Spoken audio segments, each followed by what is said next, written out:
આગળ સમાચારમાં વાત કરશું Vadnagar arts and commerce college NSS અંતર્ગત કોલેજના પ્રોફેસર ડોક્ટર ધરતી જૈન દ્વારા એક અનોખું પ્લાસ્ટિક મુક્ત ભારત અભિયાન યોજવામાં આવ્યું।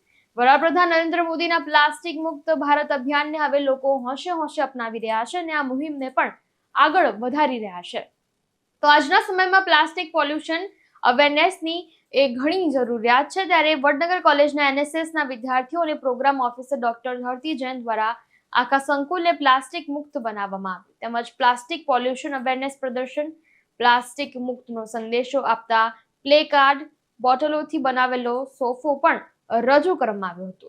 ત્યારે મહેસાણાના સાંસદ હરિભાઈ પટેલ, ઊંઝાના ધારાસભ્ય કિરીટ પટેલ, સામાજિક કાર્યકર સુમાભાઈ મોદીએ આ કામગીરીને નિહાળી અને બિરદાવી પણ હતી। ત્યારે NSS programme officer doctor Dhartiben Jain અને 70 વિદ્યાર્થીઓની ટીમ સાથે વિસનગર, ઉમતા, ખેરાલુ અને સતલાસણા સુધી અંબાજી પદયાત્રામાં 60 કેમ્પને આવતા વર્ષ પ્લાસ્ટિકનો ઉપયોગ ના કરવા સમજાવવામાં આવ્યો અને સંકલ્પ પણ લેવડાવવામાં આવ્યા હતા।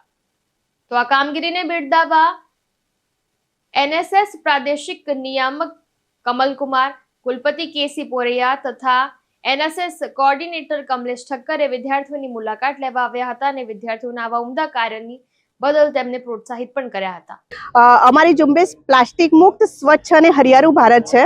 અમે આખું જ કેમ્પસ પ્લાસ્ટિક મુક્ત કર્યું છે। સાથે સાથે પ્લાસ્ટિક પ્રદૂષણ જે થઈ રહ્યું છે એના માટે પણ અમે એક પ્રદર્શન કાર્યક્રમ ગોઠવ્યું છે કે જેના કારણે લોકો જાગૃત થાય।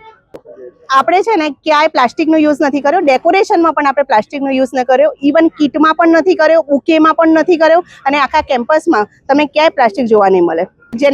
જેમ કે જે બુકે છે તો એમાં આપણે કાગળનો ઉપયોગ કર્યો છે, ડેકોરેશનમાં આપણે કાગળના બલૂન બનાવ્યા છે, પથ્થરોનો ઉપયોગ કર્યો છે, પથ્થર ઉપર પેઇન્ટિંગ કરાઈ છે। બોટલમાં પ્લાસ્ટિક કરીને એટલા માટે કે સંપૂર્ણ રિસાયકલિંગમાં જઈ શકે અથવા તો આપણે કોઈ પણ સ્ટ્રક્ચર તૈયાર કરી શકીએ છીએ એનાથી। તક માટે સરસ મજાનો વિદ્યાર્થીઓ દ્વારા સોફો બનાવવામાં આવ્યો છે। એ લગભગ આપણે 1000 બોટલો તૈયાર કરાઈ હતી વિદ્યાર્થીઓ પાસે અને આ જે બોટલો છે 140 બોટલોનું આપણે સ્ટ્રક્ચર બનાવ્યું છે અને બધા જ જે વેસ્ટ છે પ્લાસ્ટિક એને ભરી દીધા છે અંદર અને એને એકબીજાથી ચિપકાઈ દીધા છે। આપણો આશય, આપણે પ્રવૃત્તિ તો દરેક સ્કૂલો, કોલેજોમાં પણ ચલાવીએ છીએ, એનએસએસમાં પણ ચલાવી રહ્યા છે અને આપણો આશય પ્લાસ્ટિક મુક્ત જગતનો છે। ભવિષ્યમાં પ્લાન એ છે કે જેમ અમારી કોલેજ પ્લાસ્ટિક મુક્ત થઈ છે, અમારા વિદ્યાર્થીઓ થયા છે, એમ બધા જ એક સાથે પ્લાસ્ટિક મુક્ત થાય જેનાથી પર્યાવરણને આપણે બચાવી શકીએ।